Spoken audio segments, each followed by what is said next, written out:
Assalamualaikum warahmatullahi wabarakatuh. Selamat siang semuanya. Saya Anip Istiana dengan NIM 1908076069. Di sini saya akan mengajarkan kalian tentang materi korosi. Assalamualaikum warahmatullahi wabarakatuh. Selamat siang teman-teman semuanya. Kembali lagi kita pada pembelajaran kimia. Sebelum kita ke pembelajaran kimia, alangkah baiknya kita berdoa terlebih dahulu. Berdoa dipersilakan. Berdoa selesai. Selamat siang teman-teman semuanya. Gimana nih kabarnya?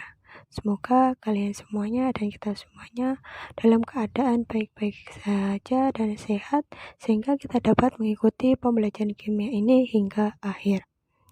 Sebelum pembelajaran dimulai, alangkah baiknya saya akan mengecek kehadiran teman-teman semuanya. Jika selain yang pertama yaitu Nadine, Ratih, Raihan, dan yang terakhir Rafathar. Alhamdulillah pada siang hari ini hadir semuanya ya. Sebelum ke pembelajaran, alangkah baiknya teman-teman mempersiapkan alat dan buku-buku yang akan digunakan pada pembelajaran pada siang hari ini. Saya persilakan. Teman, kali ini kita akan membahas materi pada korosi. Di sini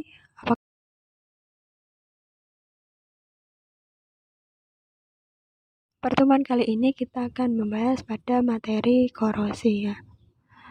Di sini kalian pasti pernah melihat ya. Kalian pernah melihat benda-benda yang berkarat. Kalau kalian pernah melihat benda apa saja sih kira-kira yang mengalami karat? Apakah semua benda itu bisa mengalami karat, korosi?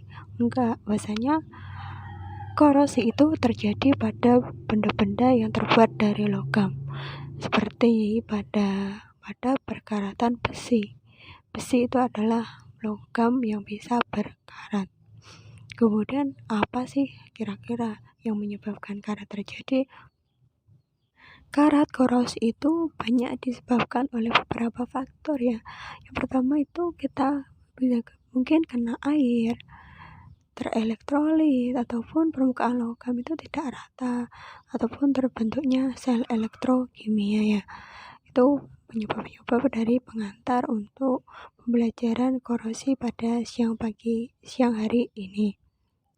Sebelum mulai pembelajaran ya, saya motivasi untuk pembelajaran korosi itu sebenarnya korosi itu banyak ya. Kita nanti pelajaran ini bermanfaat. Pertama kita mengetahui korosi itu seperti apa, proses terjadinya itu seperti apa, faktor apa sih yang mempengaruhi kok bisa menjadi besi itu bisa berkarat. Kemudian kita juga akan bisa melakukan percobaan sih bagaimana menjadikan logam itu berkarat. Seperti itu pada siang hari ini. Tetap semangat.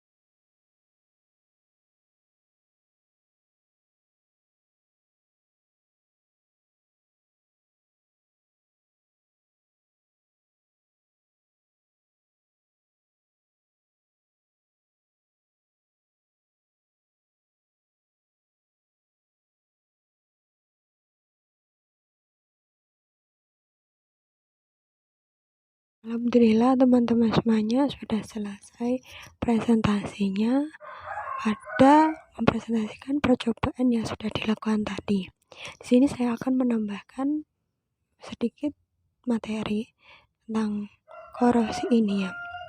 Jadi korosi itu disebabkan oleh beberapa. Bisa dilihat dari percobaan tersebut. Yang pertama tadi kan paku dengan air. Kenapa itu bisa berkarat? Biasanya air itu kan lembab dan oksigen di dalam plastik ya. Oksigen bertemu dengan paku dan air juga itu menyebabkan mudahnya berkarat.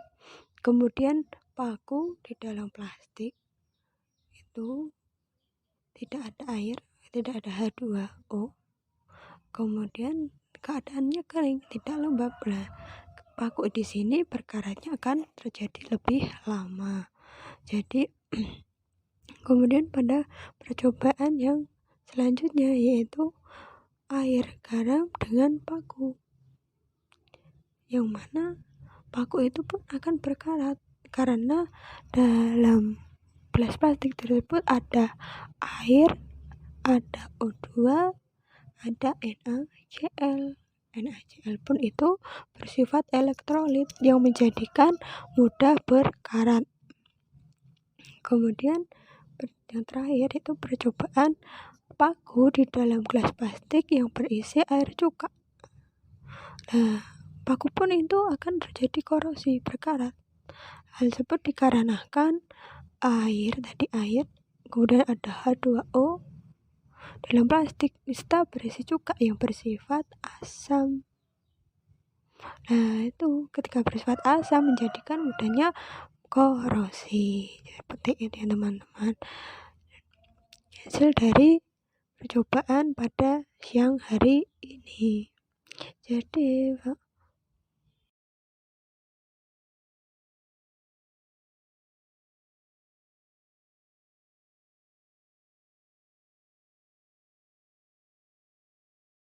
simpulkan bahwasanya pada siang hari ini korosi itu disebabkan oleh beberapa faktor. Yang pertama yaitu oksigen. Oksigen mengalami reduksi pada bagian besi yang bertindak sebagai katode yang menjadikan besi itu mengalami korosi. Kemudian yang kedua yaitu air dan kelembapan udara. Karena semakin sering paku itu terkena air, maka semakin cepat paku tersebut mengalami korosi. Karena keberadaan uap air di udara yang menyatakan kelembapan yang mengaruhi korosi itu akan lebih cepat. Kemudian zat elektrolit. Zat elektrolit itu apa ya? Zat elektrolit itu zat yang mudah mengantarkan listrik. Terutama asam dan garam merupakan yang dapat mempercepat korosi logam. Contoh tadi ya, paku di dalam air, garam, dan cuka. Kemudian paku di dalam larutan amonium klorida. Kenapa? Karena bersifat asam. Karena larutan asam dapat mempercepatnya korosi. Karena asam merupakan larutan elektrolit tadi ya, sama dengan penyebab yang utama yaitu zat elektrolit. Nah, sudah simpulkan dari korosi pada siang hari ini.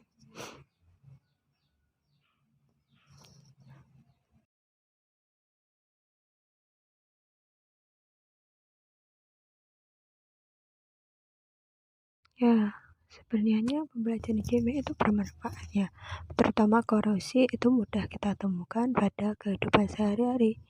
Jadi kita tahu bahwasanya kimia itu bukan hanya pelajaran yang hanya begitu saja, tapi itu tuh bisa diterapkan dalam lingkungan kita sehari-hari. Jadi pembelajaran itu dari kimia itu nggak ada yang sia-sia. Semuanya pembelajaran itu nggak ada yang sia-sia, bisa dimanfaatkan dalam kehidupan sehari-hari, bisa diterapkan dalam kehidupan sehari-hari kita sendiri. Nah, sebagai penutup kemudian tak lupa di sini saya akan memberi tugas kalian ya untuk mengerjakan. Nanti saya akan beri soal tentang tadi faktor-faktor yang menjadikan pencegahan korosi. Kemudian ada tambahan, silakan nanti tentang cara pencegahan korosi. Tadi kan ada faktor yang menyebabkan korosi ya.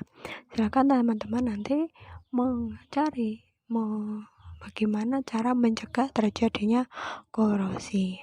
Nanti bisa dikumpulkan pada pertemuan yang akan datang. Kemudian saya akhiri.